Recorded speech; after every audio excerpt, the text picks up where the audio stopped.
देश का संविधान खतरे में है, डेमोक्रेसी खतरे में है। उसको हमें बचाने के लिए हम लड़ाई लड़ेंगे और मैं ये वादा करता हूँ आदरणीय राहुल गांधी जी के नेतृत्व में मैं पूरे देश में जाऊंगा और वो जो डेमोक्रेसी की हत्या हो रही है उसको बचाने के लिए जगह जगह जन जागरण हम चलाएंगे। सरकार की मंशा जब तीसरा कैंडिडेट खाने का क्या मतलब था, जब वोट ही नहीं थी, जब उनके पास संख्या बल नहीं था, पैसे के बलबूते पर लाने के लिए क्या था, ये दहशत फैलाई गई, ये खरीदने की षड्यंत्र रचा गया।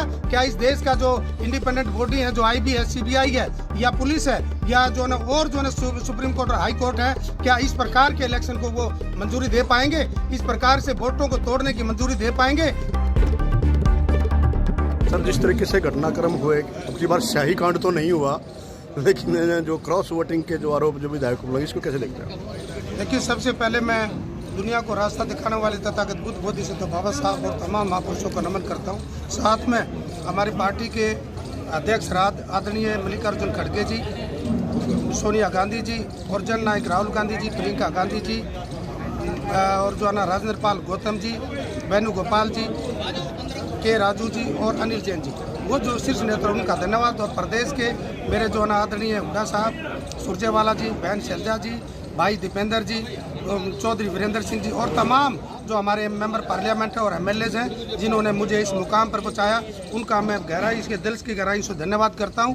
जहां तक आपका प्रश्न है, ये डेमोक्रेसी की हत्या है, ये जो लोकतंत्र की हत्या है, ये पैसे और धन बल के कारण ये जो ना इन लोगों को खरीदा गया, उनको डराया गया और जानबूझकर जो आरोप था, जो एक अधिकारी था जो ब्यूरोक्रेसी के ऊपर धब्बा है, ब्यूरोक्रेसी के ऊपर कलंक है, वो बहुत मोटे पैसे और लालच में जो ना वो कैंसिल करने का काम किया। आने वाले समय में इस देश को समझना होगा, जनता को समझने वाला होगा कि इस देश का संविधान खतरे में है, डेमोक्रेसी खतरे में है। उसको हमें बचाने के लिए हम लड़ाई लड़ेंगे और मैं ये वादा करता हूँ आदरणीय राहुल गांधी जी के नेतृत्व में मैं पूरे देश में जाऊँगा और वो जो डेमोक्रेसी की हत्या हो रही है उसको बचाने के लिए जगह जगह जन जागरण हम चलाएंगे।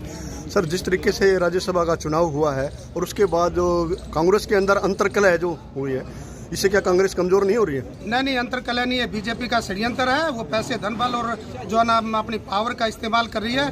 कोई कलह नहीं है उसमें। मैं सभी के पास गया, सभी मेरे साथ खाना खाया कि एक बार नहीं कई बार बैठे, कई बार मिले, कभी भी किसी का कोई विरोध नहीं था। हमारे सभी के, चाहे हुड्डा साहब हो, चाहे दीपेंद्र हुड्डा जी हो, चाहे शैलजा बहन जी हो, चाहे जो है ना अपने सुरजेवाला जी हो, चाहे और जो नेता हो, मैं कहता हूँ सभी में जोश था। इन लोगों को डराया गया है, धमकाया गया है और पैसे के बलबूते पर जो है इस प्रकार का कुकर्म किया गया है। सर, कांग्रेस को अपने विधायकों को शिमला ले जाना पड़ा सर, तो क्या कांग्रेस को विश्वास नहीं था अपने विधायकों पर? अभी प्रजातंत्र ये जो है ना सरकार के कितने लंबे हाथ होते हैं। सरकार की मंशा जब तीसरा कैंडिडेट खाने का क्या मतलब था, जब वोट ही नहीं थी, जब उनके पास संख्या बल नहीं था, पैसे के बलबूते पर लाने के लिए क्या था। जब मेरे कांग्रेस के जो 37 विधायक हैं उसमें डर किस बात का था, कत्ती चाहिए थी, ये दहशत फैलाई गई, ये खरीदने की षड्यंत्र रचा गया। क्या इस देश का जो इंडिपेंडेंट बॉडी है, जो IB है, CBI है या पुलिस है या जो न और जो न सुप्रीम कोर्ट और हाई कोर्ट है, क्या इस प्रकार के इलेक्शन को वो मंजूरी दे पाएंगे? इस प्रकार से वोटों को तोड़ने की मंजूरी दे पाएंगे? ये देश के लिए बहुत बड़ा खतरा है। इसमें देश के लोगों को समझना होगा कि आने वाले समय में जो है ना अगर इसी तरह चलता रहा तो देश के ऊपर बहुत बड़ा जो है ना कुठाराघात होगा। ये थे कांग्रेस के हाल ही में राज्यसभा में निर्वाचित हुए सदस्य करमबीर बोध जी, जो इस समय हमारे साथ बातचीत कर रहे थे। इन्होंने साफ कहा कि जो इस तरह से बीजेपी के द्वारा जो तीसरा जो कैंडिडेट को उतारा गया है, वो धन बल पर जो जिस तरीके से विधायकों को खरीदने की कोशिश की गई है, तो ये डेमोक्रेसी की हत्या है। विनोद लाहौट, पंजाब केसरी TV, समालखा। हमसे जुड़े रहने के लिए हमारे YouTube चैनल को सब्सक्राइब करें और नई वीडियो की नोटिफिकेशन के लिए बेल आइकॉन को दबाएं।